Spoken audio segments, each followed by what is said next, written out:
Welcome back to Breakfast Central. It's of course not a complete show if we don't talk about sports. And having joining us this morning is Joe Hansen, looking all dapper, and reminded me of one of the former presidents of Nigeria, President Goodluck Ebele Jonathan. Good morning, Joe Hansen. It's good to have you. Good morning, Olive. Good morning, Osawage. Well, morning, fact Joe. check. All right, I am not Goodluck Ebele Jonathan. I see. This is not Breakfast Central. This is not the proof. I mean, when I got into broadcasting, I've always been Joe Hansen. But when people who know me get to meet me and say, "Hi, what's your name?" and I say Jonathan Hansen, like, "Oh, Jonathan, good luck." You know? So I'm always like, "No, it's not."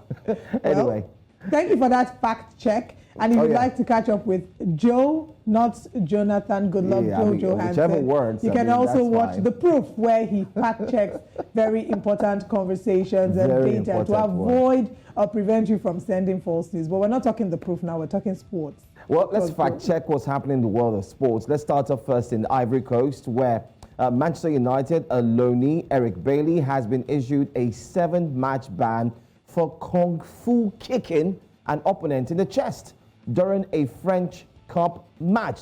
Now, I don't know if this is football, but this is absolutely wrong, unheard of. But we've seen this in the World Cup before, talking about one of the World Cup that had the Netherlands, of course. But anyway, the incident occurred in the 15th minute of the Marseille 2-0 victory over 4th division side Harris, as Bailey and Almike Musa Ndaye both went for a bouncing ball. Now, Bailey was just beaten to the ball and he could not hold his momentum as he went crashing into Ndaye, kicking him in the right-hand side of his chest. With the opponent flattened, the referee had no option but to show Bailey a straight red card. I would have given him 2 red cards back-to-back so he could miss 14 matches without any mercy. But it has now been reported that a 28-year-old has been issued a 7-match ban, by the way.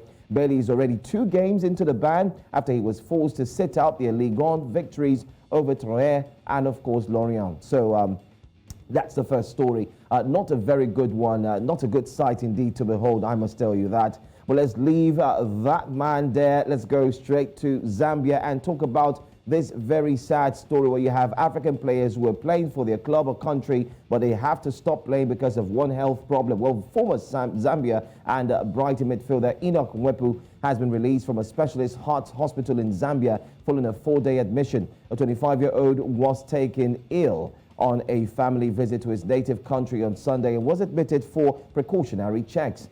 Doctors at the National Heart Hospital in Zambia's capital city, Lusaka, say Mwepu is expected back next Wednesday for a review that will advise his next steps.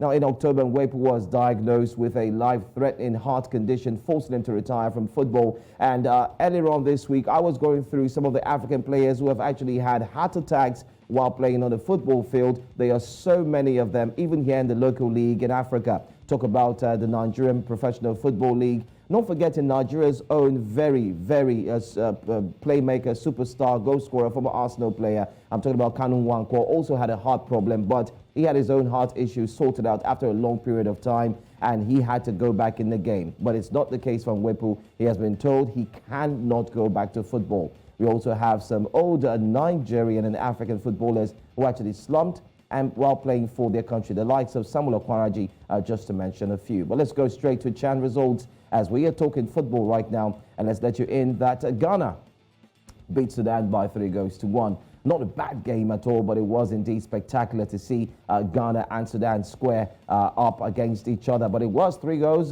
winning. Yes, a good one for Ghana, and we say well done. Let me quickly run you through some of the EPL results of games that were equally played yesterday. This match, Manchester City beat Tottenham by 4 goals to 2, I beg your pardon. Tottenham actually scored 2 goals in less than 2 minutes at the end of the first half, but I was thinking they would hold on to that goal. But second half, Man City came blazing. No stopping them from chasing after Arsenal. That's exactly what they do. But let's take a look at the stands. The top 6, there you have them. Arsenal, 47 points. Well, not too far off Manchester City, just 5 points difference. Man City 42. They both look forward to run this season to a ground. Hopefully one person will stand up tall. Manchester United following very closely, 39 points. Newcastle with 38. You have Spurs and Fulham right there, 33 and 31. Big games to go down later on as well. We'll tell you all about that in a moment. But this is all that we have coming from the world of sports. Fantastic, all the way from Mwepu's story, where we are happy that there is progress with the heart condition. We're also taking you straight to what took place in Riyadh. I'm talking about Saudi Arabia, between the two GOATs, where everyone was indeed interested, and they've never seen a lot of viewership like never before. I am suspecting that very soon the football rights television businesses will actually go for that to see how they can get the rights to ensure that they show it to the other side of Europe, where many can actually enjoy the sports, especially football, where you have Cristiano Ronaldo playing. So, back to your side again, Olive. It's the joy with which you were reading. You read all the stories. Of course, you had your regular Johansson smile. Then you got to the Cristiano Ronaldo story, and your smile was ×5. But it was good to see. It was good to see. I didn't get to watch the game, but I saw, a bit of the highlights and pictures. And it was good to see, the two of them, on the same pitch. There were many clips. There's one of them that's gone viral with, them hugging each other. And, probably for the last time. Ronaldo's hand on Messi's shoulder, like the old buddies.